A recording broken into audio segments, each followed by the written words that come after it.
Hello everyone, this is Megan. Welcome back to the second video on how to use Kahoot. I did get cut off there slightly and I had to start to quicken up my video, but I knew I wasn't going to get it finished before I was cut off. So I just want to clarify the last point.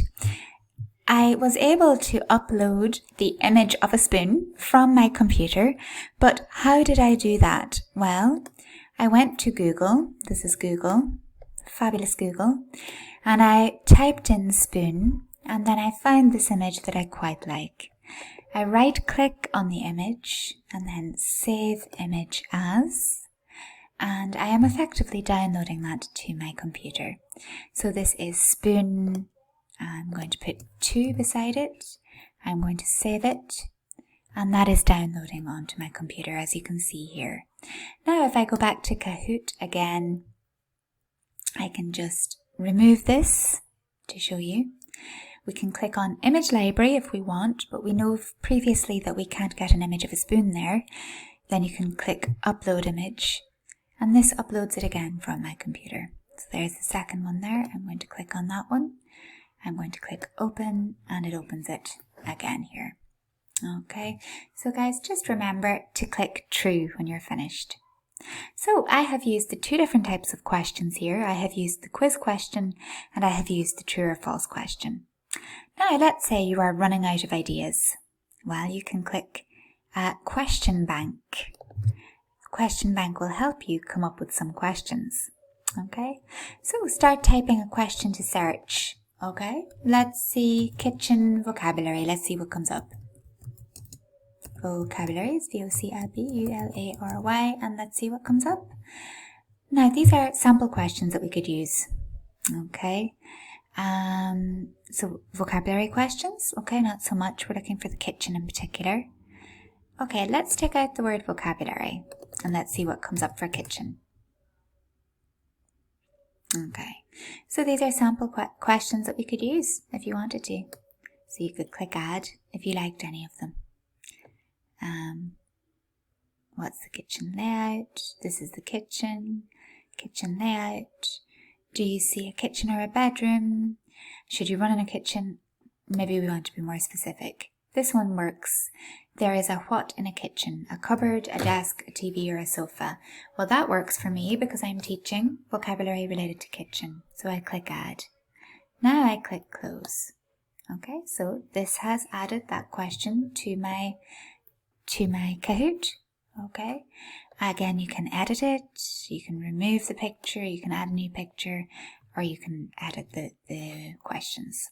Okay, so guys, that is how you create a new Kahoot. Okay, I have done 3 questions here, but obviously you can make more questions if you want. And I'm just going to click done because I'm finished. Now, what's the title for my Kahoot? Well, review of kitchen vocabulary. Okay, now I have to leave a little description. It's optional, but just say review of kitchen words.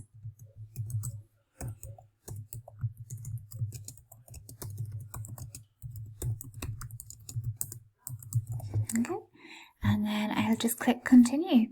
Now this is validating my Kahoot, so I just wait, and now my Kahoot is ready to play. Okay, so now that I have showed you how to search for existing Kahoots and how to make your own Kahoot, I'm going to show you how you can test Kahoots, play Kahoots, or share Kahoots with others. Well, I would like to test this Kahoot. We can get rid of the spoon now, I think. Okay, this is actually a fun little way of testing the Kahoots. And I find that this works really well when I am screen sharing and teaching online.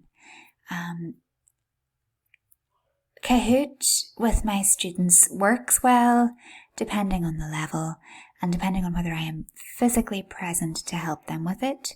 So my A0 classes found it a little bit difficult, so this is how I get around that for them. We have team 1. Everyone is team 1 and we all work together to get the answer. This is how I can do it on my computer and they can see it. So I'm on Skype, or I'm on Teams, or I'm on Zoom. I'm sharing my screen so that they can see this interface, and they're helping me with the answer. Okay, so you can do classic or team mode. So I'm going to click classic. Ready to join. So the idea now is that everybody, okay, you can switch off the volume here if you want to. I'm just going to switch it off. Now the idea is that everybody puts this code into this website address on their phone. Some of your students will be able to do that, and you should be able to do that with, A1s or A2 classes. But some of my A0s and A0 lits haven't been able to do that. So this is a good alternative to that. So I'm going to put this code into this phone here on the left. And this code is 33704. Now the code changes every time. Okay, I'm going to click enter. Okay, nickname. Okay, so we are all one team. So we're going to be team 1 today. And then I click, okay, let's go. And now you see team 1 comes up here. This works exactly the same way as the regular version of this would in class. All of the team names would come up here for all of your students. But I have found this is the easiest way for myself. But maybe you guys might find easier ways of doing this online. But I find this is the easiest way, especially for the beginners and the A0 lits. My A1s and my A2s are happier doing it on their own phones at home. Okay, so I'm just going to click start. It's the exact same way the regular version works. What is this? Okay, well, we know it's a frying pan because we wrote the question. But you now have to tap the colour on your screen that corresponds with the answer. So students, were they able to do this on their phones, will now be tapping the blue button. So we're going to do that. Okay, frying pan. But at this point, it would be worth noting that if I do this in this manner with my A0s, I am talking to my A0s on Skype and I am asking them, okay guys, what do you think? Okay guys, what do you think? Okay guys, quickly, we've 10 seconds left. Let's go. To try to generate interest in it. And also there's the time element, but we have looked at how you can alter the time if you want to as well. If you think you need more time for the students to be able to access the answer. And, if you're doing it together as a team, everybody gets the answer right. So try not to let them get the answer wrong. So you're going to help them because it's a team. Obviously, you know yourself with morale. They need to get 10 out of 10 or 5 out of 10 or whatever it is because we're all doing it as one team. And I think that's important myself. Okay, so next, we just click next here. Okay, and then the points for team 1, we have €603, and then I'll make a joke and say, oh my god, we're going to be really rich. What can we buy in pennies with that? Or something. And then, okay, so now we have our true or false question. So I can use a spoon to eat soup. Well, we know that the answer is true because we have written this question together. But again, on the phone, the students will be asked to tap the corresponding colour. So true is blue. They tap the blue square. Okay, and they have true. And then we had one final question, so we're going to click next till we see it. But the points go up before that. Okay, this is our final question. There is a what in the kitchen? So was it a cupboard, a TV, a desk, or a sofa? Now, we wrote the question, so we know it's a cupboard. And cupboard is red, so the students tap red. So effectively, guys, it's just a fastest finger first situation, okay? And then we're finished next, and that was our final question. So now we have our prizes. So who was in the first place? Well, team 1 was in first place, so well done. But we only had one team. This works quite well if your students can get into Kahoot on their own phones, and then it becomes a team game. So you'll have all of the names of the participants, and then the person with the highest points wins. But it depends on your class. You'll know, are they able for that, or are they, maybe if you feel they're like a literacy class or an A0 class, you might not particularly want to do that. Okay, so that is the end of this Kahoot. I can get feedback if I want to get feedback from my students. I can play again, or I can play a new game. And the students, if they do play this on their phones, they will be asked to give their feedback to you, which you will then be able to see here. Okay, so this interface is what you see on your computer, and this interface is what the students see on their phones, were you to do it that way.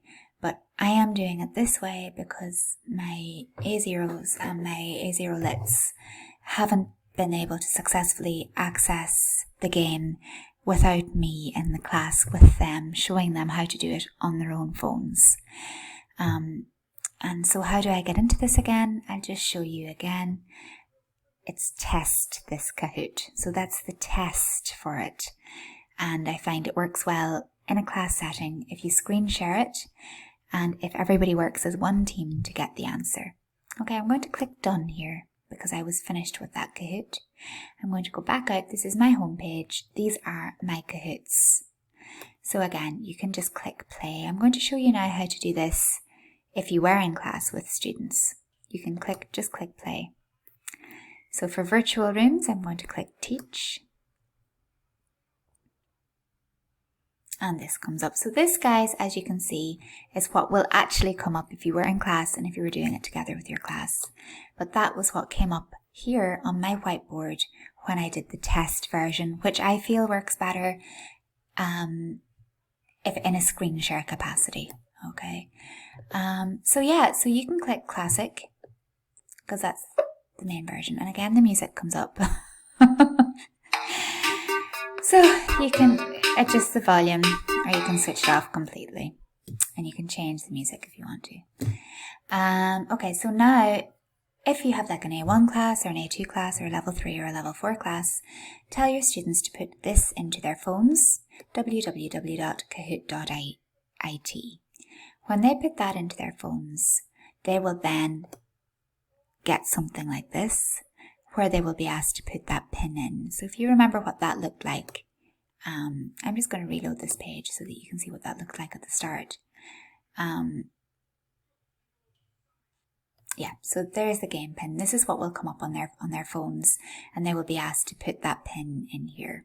Okay, but what's coming up here on my screen, on my whiteboard, is what would come up if I were doing this in class with the students. Okay, so they then put this code into their phone, and when they do that, they will then get asked for their team name, and then they will get asked for their nickname.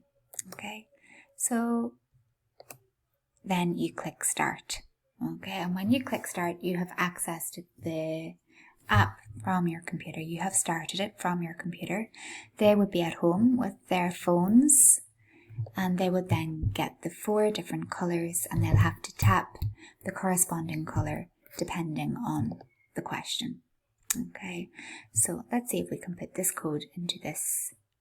So 57, it might not let me do it, but we'll just try it. 5783 5783 71. Okay, I'm going to click enter, and it might not work. No, it doesn't, because this is for another Kahoots preview page, so it won't let me do that. But if they had their phones, that would be what they would be putting in there, and then they would get the questions would come up, and they would just have to tap the correct corresponding color on their phones. Okay, guys, so that is pretty much how to create a Kahoot, or how to search and discover for a Kahoot, and then how to try to use Kahoots interactively while screen sharing in an online class. So I hope that has answered some questions for you guys on how to use Kahoot. It does still work online, and I have been using it effectively when screen sharing, but obviously, just to say, it's most effective in class when everyone is in the classroom together having a bit of crack. So thanks very much for watching. I'll talk to you guys soon. Bye.